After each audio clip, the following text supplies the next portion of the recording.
Rome is in the west-central part of the Italian peninsula, on the Tiber River, about 40 miles from the Mediterranean. Food and other goods arrived at the harbor of Ostia and were transported by smaller boats to Roman warehouses. The Etruscans were the most advanced culture in central Italy about 3,000 years ago, forming a federation of city-states. Rome rebelled and gained independence about 500 BCE. Given the many Italian states, Rome only became the dominant state a couple centuries later. Roman history is typically divided into four periods: early kingdom, the Republic, Roman Empire, and then split into two empires. Western Rome fell in the 5th century, while the Eastern Empire, Byzantine, survived for another 1,000 years. There were many Roman historians and lots of history, which we will summarize. During the Republic era, which lasted almost 500 years, senators were wealthy and powerful. As usual, these patricians wanted to get even wealthier and more powerful. This led to rivalries, increased corruption, and brutality. Senators were prohibited from commerce, allowing plebeians to get rich, possibly joining the elites. Farming on a massive scale to feed the growing empire, trade, and manufacturing were potentially lucrative pursuits. Julius Caesar won fame on the battlefield and declared himself dictator. This got him assassinated and led to Augustus as the first emperor. Augustus' long rule was the start of the Pax Romana, a terror-filled peace that lasted until the death of Marcus Aurelius in 180 CE. Once again, that strange pairing of brutality and relative peace leading to progress. Rome is a city of marble, after improvements in cement. Civil engineering marvels with aqueducts, roads, and the Colosseum. After conquering Egypt, Rome controlled the Red Sea. Soon over 100 Roman ships sailed to India. Add that to the trade over the Silk Road from China. A massive trade industry with the East developed. The products were taxed as custom duties. This funded most of the professional military to keep the peace. The result was prosperity, great for the Roman elites, and more hit and miss for others.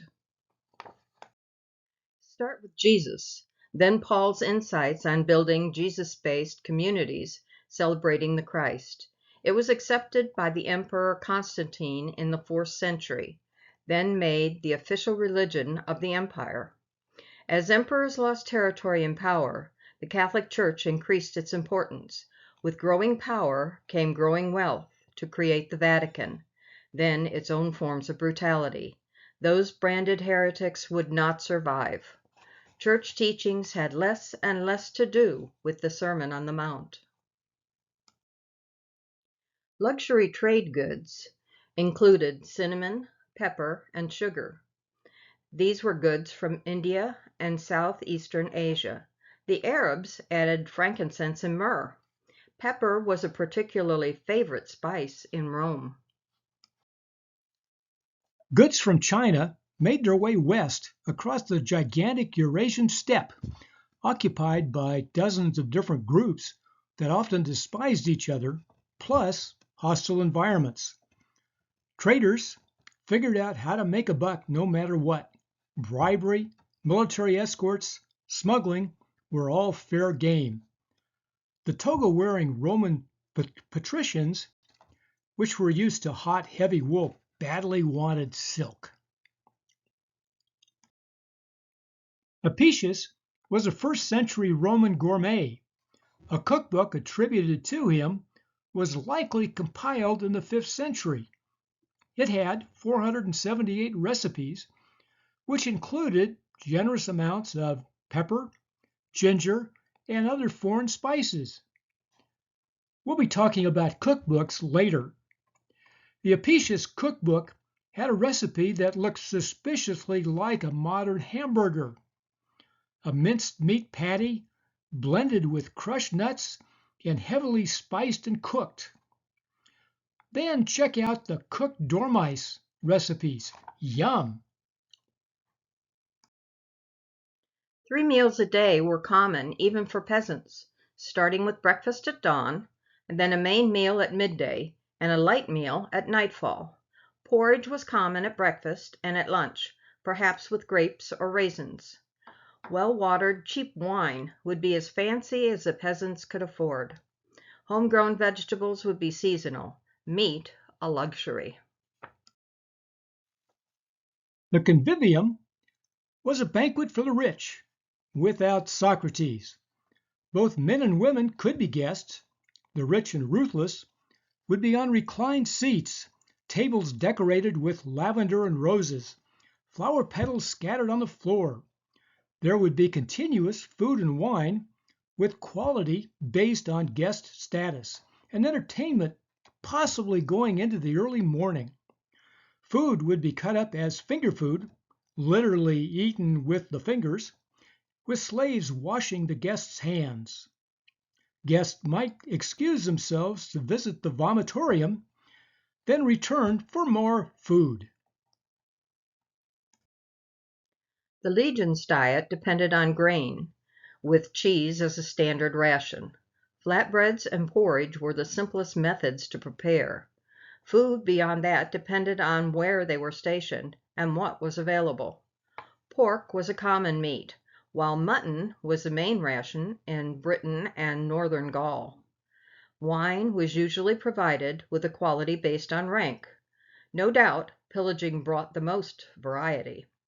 Armies were often followed by hangers-on selling foodstuffs and other services. A retired bonus of a long-serving legionnaire would be farmland either near Rome or in the conquered lands.